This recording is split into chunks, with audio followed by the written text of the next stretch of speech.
Halo, welcome back to CBC, welcome back to Chelsea Bola Channel. Ya, selamat datang di hari penghakiman bursa transfer musim panas 2024. Detik-detik closing bursa transfer ini terus berjalan ya hingga besok pagi pukul 5 waktu Indonesia bagian Barat atau waktu London jam 11 malam ya. Oke, Chelsea hingga saat ini masih terus sibuk ya dalam mengatur pemain yang keluar dan juga pemain yang akan masuk. Dan kita ketahui bersama masih ada sekitar 10 pemain yang harus di-offload mulai dari Backstrom, Chilwell, Chukwuemeka, Chalobah, Sturridge, Vale, Matos, kemudian Angelo, ada Sterling, Datro Fofana, Washington, dan juga Broya. Dan Guyu juga ya kemungkinannya juga. Karena eh, kita kemungkinan di akhir transfer nanti akan mendapatkan satu striker. Karena Disasi dan Kasede itu ikut ke Swiss untuk pertandingan melawan Servette, maka sedikit mengurangi kemungkinan buat mereka itu untuk pergi. Kemudian Broya ini deal dengan Ipswich-nya itu off. Nanti kita akan bahas mungkin di episode selanjutnya ya. Kemudian Petrovic ini kemungkinan besar itu sudah akan ke Strasbourg sebagai pemain pinjaman. Nanti ini kita juga akan bahas di episode selanjutnya. Dan ada pemain yang sudah berhasil keluar, yaitu Kepa ke Bournemouth, Anjorin ke Empoli, dan Lukaku ke Napoli. 13 gol 3 gol dan 13 still remaining ya. Di sisi lain ya, pemain ini yang akan datang kemungkinannya kita sudah ketahui bersama adalah Osimhen, Toni ataupun Sancho. Tapi Toni update terakhir dari CBC itu mungkin sekitar 91% saja. Sedangkan Osimhen masih 50-50 ya. Kemudian ada Arujo juga center back. Oh ya, karena belum ada pendapat kontroversial di luar sana ya terkait Chelsea, jadi kita skip dulu segmentasi klarifikasi dulu ya guys. Oke, sebelum kita masuk besok atau nanti malam untuk kita bahas rumor transfer ya yang terupdate dari CBC. Jadi teman-teman pastikan stay tune. CBC tidak tahu apakah besok malam atau eh, nanti malam atau besok pagi dini hari. Eh, CBC akan membahas review ya playoff di leg kedua yaitu Conference League yang berlangsung tadi pagi antara Servette melawan Chelsea ya yang dimana Chelsea itu kalah 2-1. Namun karena di leg pertama itu menang 2-0, jadi Chelsea itu berhasil lolos ke babak group stage di Conference League ya. Oke, kita langsung mulai saja. Dari formasi yang diterapkan oleh Maresca ya, awalnya CBC ini menduga ada 3 center back, tapi ternyata setelah CBC itu melihat, itu ternyata 2 center back saja ya pada saat implementasinya di lapangan. Entah mengapa ya, kok berbeda ya, seperti yang CBC prediksikan ya. Apakah Maresca ini mau mencoba kembali bereksperimen untuk memasang dua, dua, dua back dan satu fullback kanan dan juga inverted back di sebelah kiri atau mungkin terlalu overconfident ya karena melawan Servette saja ya. Oke, nanti kita akan bahas di akhir kesimpulannya ya karena CBC ini tidak punya banyak waktu karena akan memantau lagi ya pergerakan bursa transfer hingga dini hari nanti. Langsung saja kita mulai prosesnya gol yang terjadi. Di menit ke-12 ada pergerakan di tengah oleh Renato Vega ya. Tanpa berlama-lama setelah menerima passing dari sisi kanan dia langsung mengirimkan umpan lambung yang cantik kepada Mudryk dan Mudryk berhasil lolos dan dia masuk ke kotak penalti. Dan di situ di-tackling langsung oleh Tsunomoto ya. Sehingga terjadinya penalti dan dapat langsung dikonversikan gol oleh Nkunku. Skor 0-1 untuk Chelsea. Di menit ke-24 ya, Madueke ini kembali mendapat ke tabiat awalnya di mana dia ini terlihat sangat egois.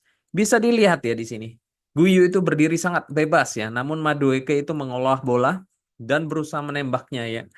Dan tentu saja eh, keblok ya. Di mana mestinya Chelsea ini sudah bisa unggul 2-0. Di menit ke-31, kesalahan Guyu dalam memberikan one time touch passing kepada Nkunku setelah menerima bola dari Viega itu membuat serangan balik ya yang terjadi di sisi tengah.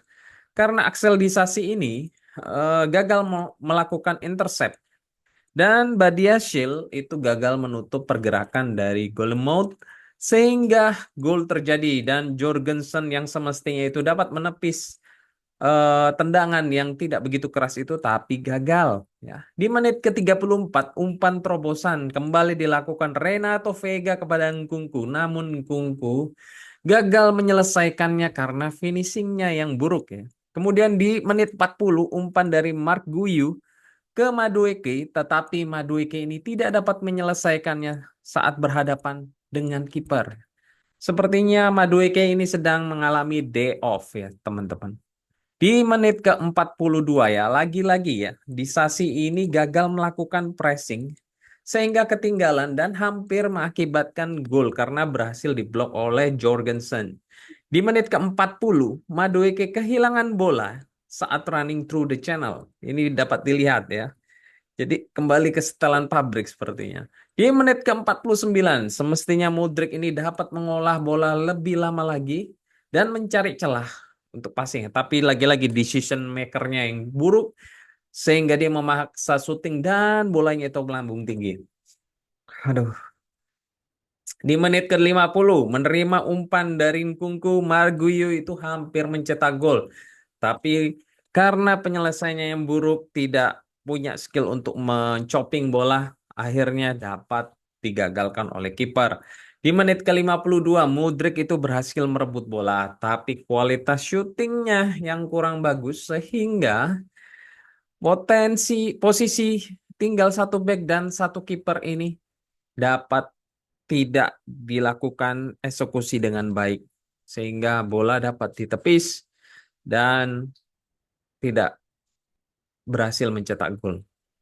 Di menit ke-60 saat Madueke itu masuk dan passingnya ke Dewsbury Hall, tapi penerimaan dari Dewsbury Hall ini ya passingnya itu sangat buruk sehingga bola itu lepas begitu saja. One time pass-nya very very bad dari Dewsbury Hall. Masuk ke menit ke-61. Madueke ya. Enzo dan Guyu itu out digantikan oleh Caicedo, Jackson dan George ya. Di menit ke-71 ya diawali dari Badia Shield yang salah umpan ya ke tengah untuk Jackson sehingga Servette itu dapat membangun serangan dari sisi kiri karena Renato Vega ini telat menutup dan Tosin ini tidak melakukan man marking sehingga salah mengantisipasi ya bola lambung tersebut dan Jorgensen terlihat begitu panik sampai sebelum bola itu datang ke dia dia sudah terjatuh terlebih dahulu ya. Aduh, sehingga berakhir dengan gol kedua buat Servette. Sehingga skornya menjadi 2-1.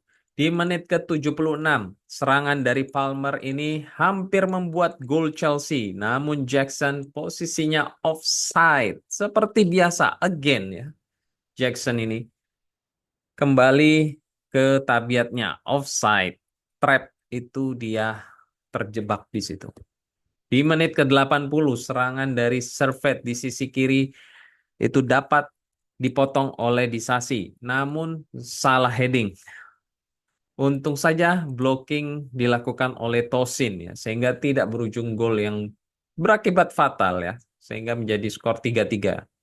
Sangat eh, di luar nalar ya apabila terjadi seperti itu.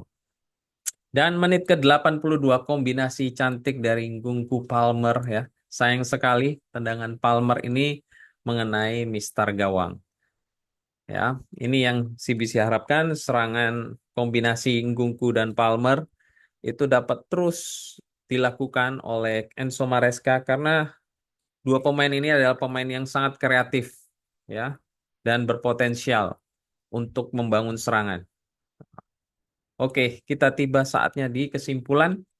CBC ini menyesalkan ya. Kita itu di minggu lalu di leg pertama bermain dengan komposisi yang hampir sama dengan lawan Servette di leg kedua nih. Dan saat itu bermain cukup baik dan solid karena menang 2-0. Nah, kenapa dirubah lagi pakemnya ya? CBC ini nggak paham ya. Apakah karena complacent atau overconfident, menganggap remeh ya? Jadi kenapa ya Maresca ini merubah lagi ya?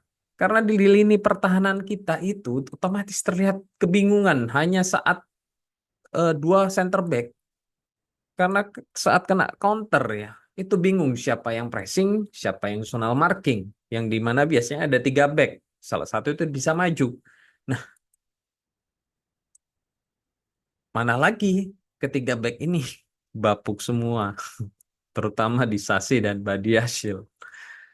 Sedangkan defensive midfieldernya itu Enzo, yang kita tahu interceptnya itu sangat kurang bila dibandingkan dengan Lavia. Jadi kalau mau main dua center back ya, better nunggu Lavia itu kembali dari cedera dulu deh. Oke. Kemudian CBC juga mengkritik penampilan dari Dewsbury Hall ya, yang beberapa kali kita lihat itu salah mengumpan ataupun eh, kalah lari ya. Jadi CBC merasa jangan-jangan kita melakukan pembelian yang sia-sia ya atas kedatangan Dewsbury Hall ini. Karena eh, tidak ada yang di luar apa ya, di luar passing yang di luar ekspektasi ya. Jadi bermain biasa saja, bahkan cenderung di bawah gitu loh. Sangat lambat saat berlari bersama melawan pemain Asia eh, Tsunemoto, Tsunemoto ya. Jadi CBC ini sudah ingetin nih, jangan sampai nasibnya Dewsbury Hall ini sama dengan Drinkwater yang didatangkan sama-sama dari Leicester gitu loh. Oke, next Mudryk. Jadi Mudryk ini seperti tidak punya visi ya teman-teman. Saat off the ball maupun on the ball tidak kreatif. Di mana mestinya dia ada momen dia mestinya bisa dribbling ke depan, tapi malah dipassing lagi ke belakang. Ya. Kemudian yang mungkin orang-orang tidak duga, Madueke. Ya. Entah mengapa ya Madueke ini terlihat sedang liburan atau day off. Ya. Egoisnya itu muncul kembali di saat Chelsea sudah unggul 1-0. Dia seperti meremehkannya. Sehingga daripada mengoper ke Guyu, dia maksa syuting. Padahal kalau itu dapat dikonversi ke menjadi gol, menjadi 2-0 sudah aman gitu. Bahkan bisa build up confident dari para pemain kelas 2-nya dari Chelsea. Ingat ya, ini kelas pemain kedua atau pemain cadangan dari Chelsea yang turun. Ya. Di mata CBC, Madueke ini kembali turun value-nya ya. Setelah kemarin CBC itu sempat memuji-muji dia. Eh, kenapa entah balik lagi nih ke setelan pabrik ya. Aduh, CBC berharap dia ini libur saja ya. Mending tarik George yang main. Ya. Kemudian Jorgensen ini ya.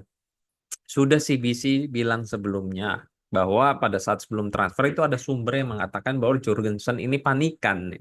Dan benar saja terlihat dan kejadian ya teman-teman.